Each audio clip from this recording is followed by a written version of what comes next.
It's Tuesday, which means it's the day after Raw, which also means it's time for ups and downs with me, Simon from WhatCulture, and also, that's my birth name, which is really handy these days. But as WWE's flagship show is now done and dusted, we go through the event and decide whether we liked it or whether we didn't like it. And remember, all this stuff is subjective, so make sure you let us know what you thought as well. But that is enough nonsense. It's time to up in the ups and down in the downs.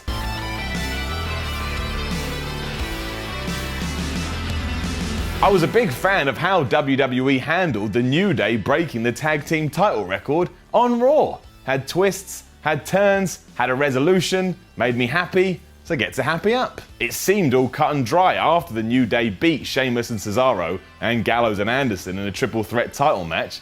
But then after they spilled champagne on Stephanie McMahon, as they were celebrating, they got put in another match against Rollins and Reigns and Jericho and Owens. This all planted enough doubt to make you think a swerve was coming, but ultimately, the New Day did it, and the New Day are the new record holders. Now, I would have liked some big spot where they cheated massive or did something that was like, wait a minute, they shouldn't have done that, just to build something, plant a seed going forward. But either way, there's still so much WWE can do now. We're not held back by this record anymore. That's done. We can look forward. So all in all, a successful angle. I also want to go on record and say how much I enjoy Sheamus and Cesaro as a tag team. And now that the New Day have broken the record, let's really rev these two up and give them a title run.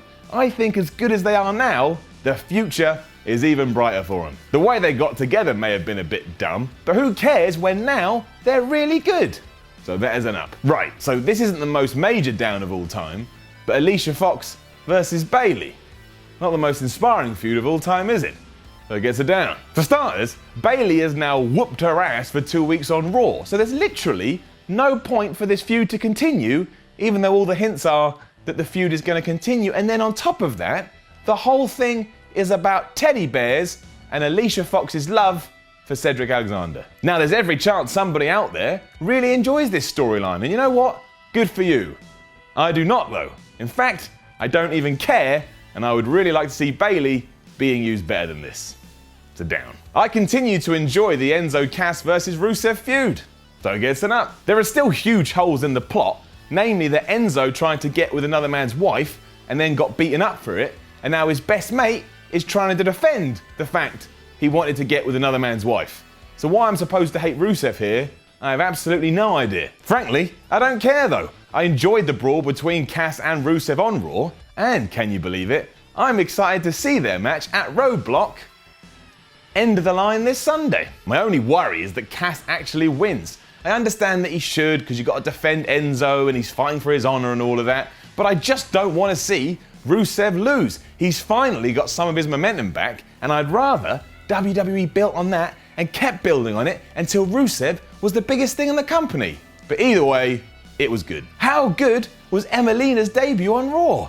You know, that one that they built up and guaranteed would definitely happen. There's no answer to that question, and you want to know why? Because it didn't happen. It's Brodus Clay all over again, which means when Emelina finally does turn up on Raw, she's probably going to be a dinosaur, or whatever the hell the Funkasaurus was supposed to be. Either way, down. The Chris Jericho-Kevin Owens breakup may have been on shaky ground last week, but after last night's Raw, it's back on the up wagon, which means it's getting an up. I don't know if this is going to happen, so I'm assuming here, but I've got a good feeling this is all a ruse and the two are conning us so that when we do get to Roadblock, end of the line, and they help each other out to win their respective matches, we can all go, oh, I can't believe it. They tricked us. They're still best friends. I would have a small problem with that because it does mean they're getting back together just so they can fall out again at some point, but that reveal would be so good, I don't think I'd care, and it would mean that both Rollins and Reigns lost. Not that's a good thing, I just like the idea of it. If not, Roadblock, end of the line, will probably serve as the actual catalyst and stepping off point for the Jericho-Owens feud to kick into the next gear. That's alright as well. Everything on Raw involving the cruiserweights was fine, and fine is fine.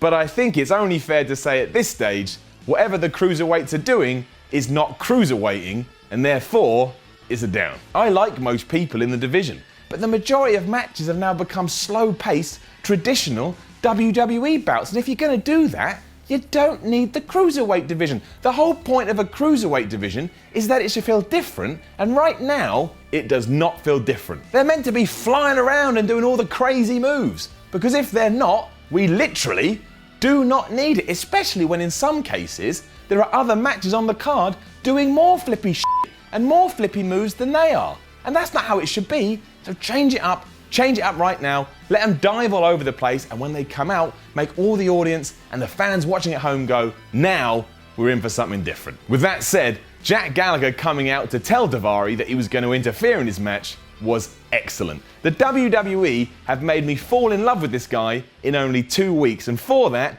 I tip my hat to them, even though I'm not actually wearing a hat. But either way, that is a huge up. Let me break this down for a second. Mick Foley is so worried about Braun Strowman fighting Sami Zayn that he's willing to trade Sami Zayn to SmackDown. And he also doesn't give two shits about the likes of R-Truth and Curtis Axel, because they can fight Braun Strowman just fine.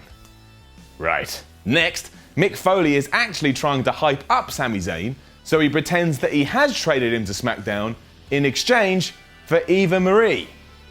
Right. Finally, this all turned out to be a giant trick, because Mick Foley knew that doing all this to Sami Zayn would get him in the right mindset so he could actually have a match with Braun Strowman at Roadblock. End of the line.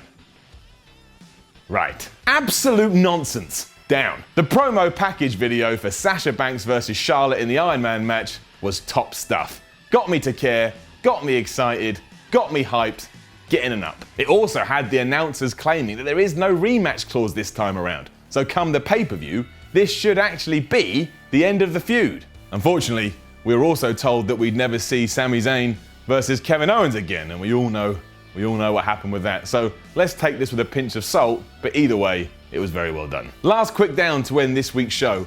Could WWE care any less about Roman Reigns' US title? Does anyone even remember that Roman Reigns is the US champion? John Cena did all that work to build it back up, and now nobody cares anymore. And that is a giant shame, and that is a down. All in all, it was a decent go-home show for Roadblock. Wait for it. End of the line, and it should allow WWE to end the year with a bang. And then better than that, once we're done, we actually have 6 weeks until the next pay-per-view, which is the Raw Rumble, so it's not going to feel like pay-per-view. We can actually build and have some fun. Now don't forget to leave a comment below and let us know what you thought about Raw, and then like, share, and subscribe. And make sure you do it in that order too, otherwise terrible things happen. Then go to WhatCulture.com and read the ups and downs articles, and then come follow me on Twitter at SimonMiller316. I'm Simon from WhatCulture, and it's time for you to go and wear a crown, because you've been watching Ups and Downs. And yes, I am terrible at coming up with rhymes.